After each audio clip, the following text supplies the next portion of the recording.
Welcome to More Organised, Less Clutter, a podcast to empower individuals and neurodivergent families with practical, realistic tools to create a more organised, sensory-friendly, clutter-free and intentional home that works with your lifestyle and brain, not against it. I'm Narelle King, a professional organiser and neurodivergent mum who understands the unique challenges of family life. I help people just like you simplify your space, build sustainable organisational systems, and create more breathing room physically and mentally.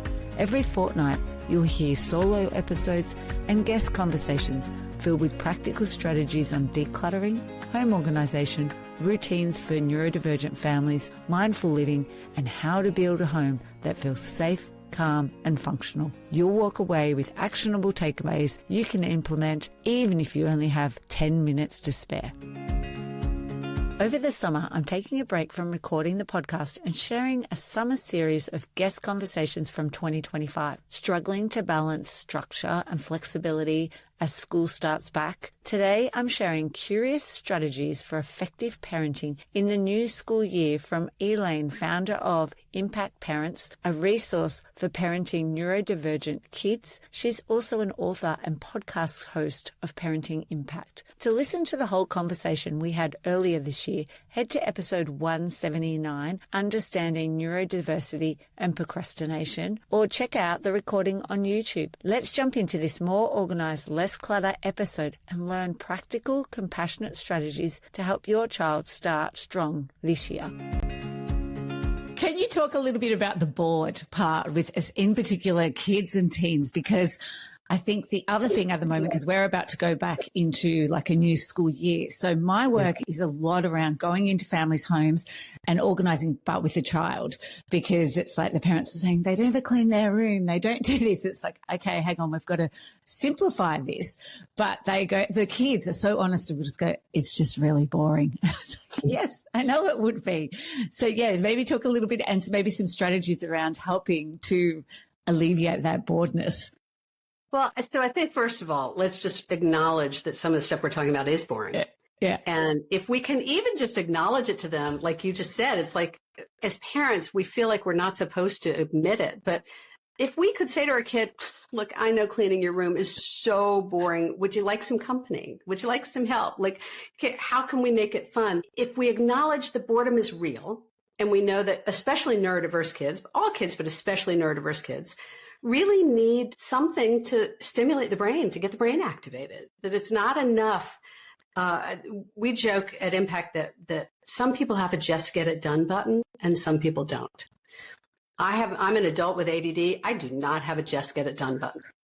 If I want to get something done, I got to find a motivation for it. I got to find a reason for like what's in it for me. I got to commit to it, set the intention. I got to activate. I got to get supports in place. I got to, there's all these pieces. I got to finish this before I can start that. And so when something's boring, even if it works great, but it's boring, like some of the best systems I've had, once they get too boring, I'm going to change to another system, even if it worked, because I need to keep it novel. Some of us are highly motivated by novelty and change. Like my joke, and this is true, Narelle. I keep 3 toothbrushes, actually 2 now, toothbrushes and 3 toothpastes in my bathroom drawer. So every day it's a kind of a roulette game of what's the toothpaste going to be. And it keeps it just novel enough for me to not be so bored with brushing my teeth. Right? Now that sounds crazy. No, but those not at all. Little things, making it fun, throwing clothes into the hamper instead of putting them neatly in. Anything that we can do to make things fun or engaging or novel or interesting, little healthy fun competition, not stressful competition. All of these ways to activate the brain, to get a little dopamine going, can be really powerful to get stuff done. I have a great teenager story. You want to hear it? Yeah, I'd love to. Okay. This is about a dozen years ago. My oldest kid was about 18 and 3 kids, and I needed them. There had been a death in the family, and we needed them to go to the grocery store and take care of some stuff so we adults could have some conversations, right? And I needed them to. It was not but I knew that I have 3 neurodiverse kids. And so I looked at my kids. I'm like, I know that you don't want to go to the grocery store any more than I do. And I'm really asking you, would you please do this for all of us? We'll make dinner. We really need you to do this. And they looked at me. My eldest looked at me, looked at the kids, looked at me, looked at the kids, looked back at me and said, okay. And then looked at their siblings and said, all right, everybody, superheroes to the grocery store. And they put on capes and tights and shorts over the tights in December.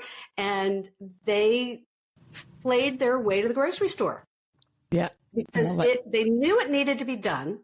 And they had to kind of give it a little fun and novelty and play to be able to get themselves activated to do it. And it worked. Oh, that's such a great story. Yes, it is, isn't it? It's that gamification or role playing that really helps to activate the brain, doesn't it? And I could have been really, don't do that. This is, it's disrespectful at this time. But it's like, okay, if that's what it's going to take, thank you. Go. Great.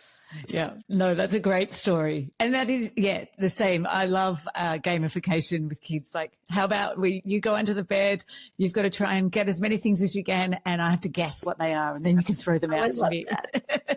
There's so many little games that I love to play with kids, but I think it's like teaching their parents as well around, they can be fun. It doesn't have to be serious as well.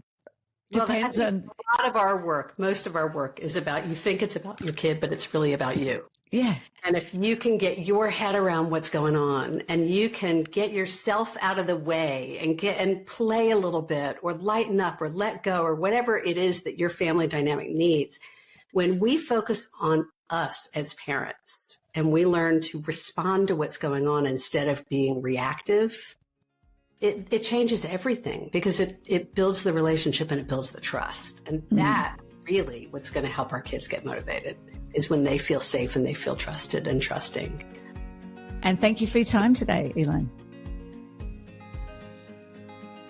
Are you struggling to find ingredients to put a meal together? It's time to bring ease and order to your kitchen space with our free step-by-step pantry organisation guide. Our comprehensive guide walks you through each step to help you create a pantry that's both functional and organised. Head to simplyhappy.com.au to the resource tab to get instant access today. I'd like to acknowledge the Wathaurong people of the Kulin Nation on which this podcast is recorded as the traditional custodians of the land. I pay my respects to their elders, past, present and emerging.